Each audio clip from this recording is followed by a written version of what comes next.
off the tube and welcome to Janwhoary, the only month when Doctor Who is recent enough for me to make a whole month of videos just about Doctor Who. And I say a whole month of videos, it's, you know, I'm not doing more videos than usual. It's like four videos in a row that are just, I have a bit of a back catalogue of things I've meant to make for a while and I haven't because of my computer, blah blah blah. So I thought, you know, all these Doctor Who ones, let's just do them all back to back to back. At time of broadcast, I'm putting this video up on the Thursday, so the most recent episode of Doctor Who went out just under a week ago.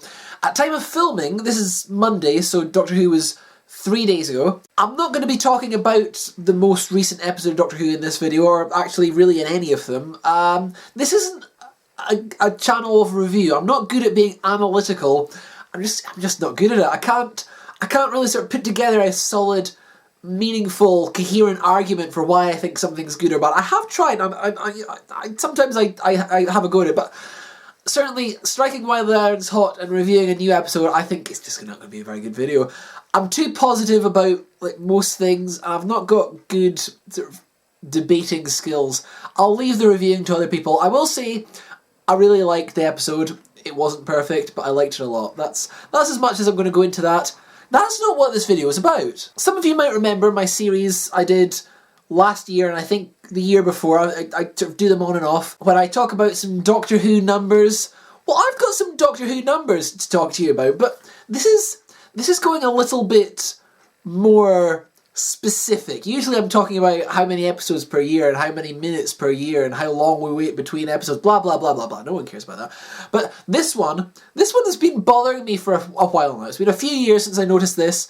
I bring it up every so often. I thought, you know what, I'm going to make a video about it. So here are some kind of pedantic Doctor Who numbers. Doctor Who numbers! Little title card and everything. So I want you to cast your mind back 13 years ago to the Voyage of the Damned.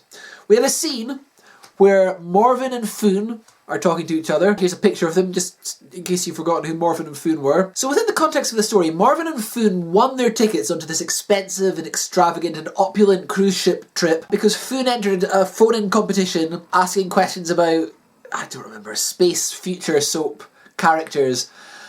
That was how they got, and everyone's kind of looking down on them because everyone else is very rich and they bought their own tickets, but Foon won hers in a competition. Okay, so far, fine. There's a conversation later into the episode, around about the midway point, where Foon confesses to Morvin that she phoned in the number 5,000 times.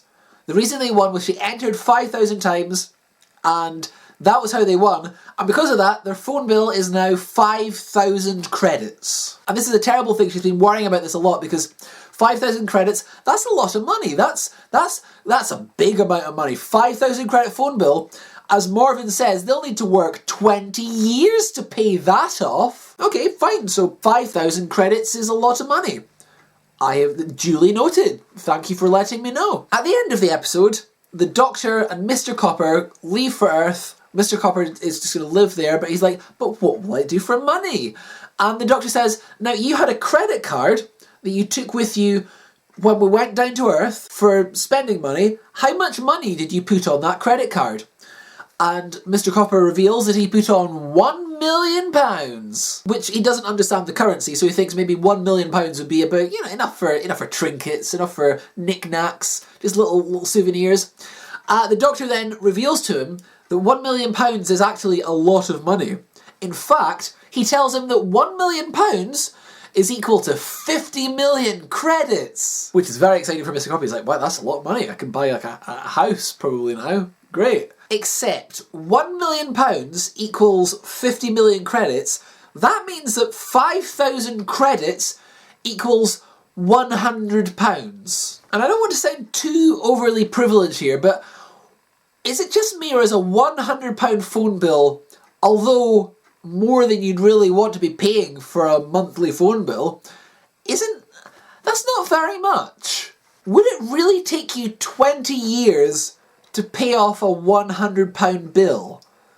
How little are Morvin and Foon getting paid that £100 is going to take them 20 years to pay off. Because £100 in 20 years, £5 a year. Do they only have £5 additional money that they can put aside for this per year? But here's the thing, even if we accept that Morvin and Foon have as little money as that, at one point Foon says that for that amount of money, they might as well have bought the tickets, which implies that a ticket on board the Titanic in space costs about £100, which means that all these people that were turning their noses up at Morvin and Foon earlier in the episode are themselves on a cruise trip that cost about the same amount as an EasyJet flight to Amsterdam. So that's the video. That's just something I noticed a while back, and I thought, have you noticed that? Have you noticed any other strange, contradictory things within one episode that doesn't make any sense? Let me know. I'd be interested to hear. Maybe I'll make a video about it. Maybe I won't.